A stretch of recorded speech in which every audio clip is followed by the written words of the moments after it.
వేద బయటే ఉంది. ఈ ముసలి బ్యాచ్ని తప్పించుకుని ఈ లెటర్ని వేదకి చేర్చాలి.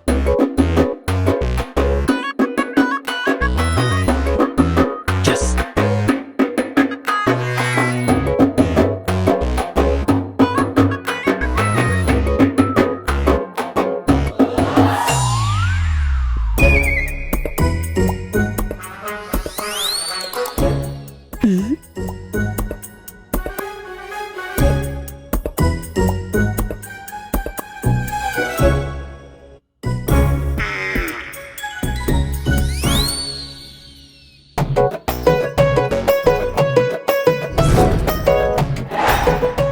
అర్జెంటుగా ఇంటి వెనకకి రా.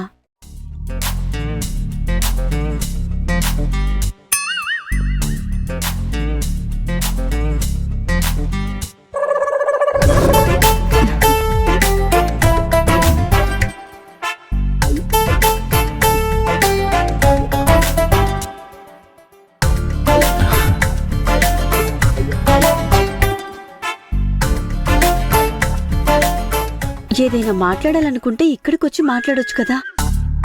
ఈ టైంలో ఆ ఇంటికెందుకు అని ఆవిడ అంటున్నారేమో.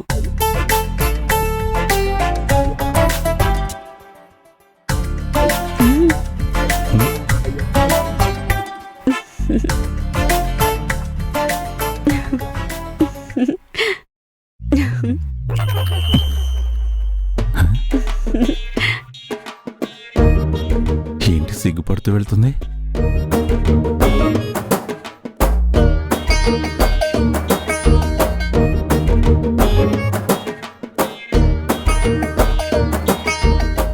కూతురికి పెళ్లి చేసే వయసులో ఏదో కొత్త పెళ్లి కూతురులాగా ఈ పేపర్ రాయబారాలేంటి?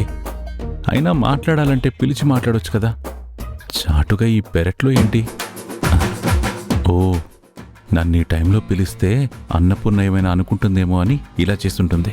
వెంటనే మాట్లాడాలంటుందంటే ఇదేదో ఇంపార్టెంట్ విషయం అనుకుంటా. సరే వెళదాం. అమ్మా, ఏంటండి అది? నా గర్ల్ ఫ్రెండ్ లవ్ లెటర్ ఇచ్చిందే. మీ మొక్కానికి ఇంకా అదొకటే తక్కువ. ఇలా ఇవ్వండి.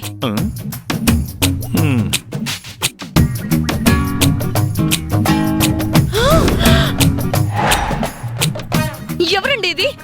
ఎవరే? ఈ లెటర్ రాసింది ఎవరా అని నాకేం తెలుసు? ఏమీ తెలియకుండానే మీ మీదకి ఈ లెటర్ విసిరిందా? ఆ? ఇంటి వెనకాల కలవాలంటుందా? ఆ? ఏంటి, నన్ను ఇంటి వెనకాల కలుసుకునే లేడీస్ కూడా ఈ ఊర్లో ఉన్నారా? ఇటువు. ఆ? నిన్ను వెంటనే కలవాలి, ఇంటి వెనకరా బేబీ. ఆ? బేబీ ఏంటి? ఆ సినిమా సెంటర్లో పకోడీ బండి పెట్టేదా? అంటే మీరు పకోడీ బండి దాంతో కనెక్షన్ పెట్టుకున్నారా? కాదు. మరి లేకపోతే బేబీ అనగానే అదే అని మీరు ఎలా గుర్తుపట్టగలిగారు? మీకు దాంతో ఏ కనెక్షన్ లేకపోతే ఇంత ధైర్యంగా అది లెటర్ మీ మీదకి ఎందుకు విసురుతుంది? నాకు అర్థం అవుతుంది. ఈ మధ్య ఏవండి మీరు లోపల పడుకోండి అంటే ఎందుకు బయట చల్లగా లేస్తుంది అని బయట పడుకుంటున్నారు. ఈ బేబీ కోసమే అన్నమాట. అయ్యో ఊసే నా ఏజ్ ఏంటి గేజ్ ఏంటి? ఈ ఏజ్ లో నాకు బేబీలతో పని అంటే? లేదు ఖచ్చితంగా మీకు సెకండ్ సెటప్ ఉంది.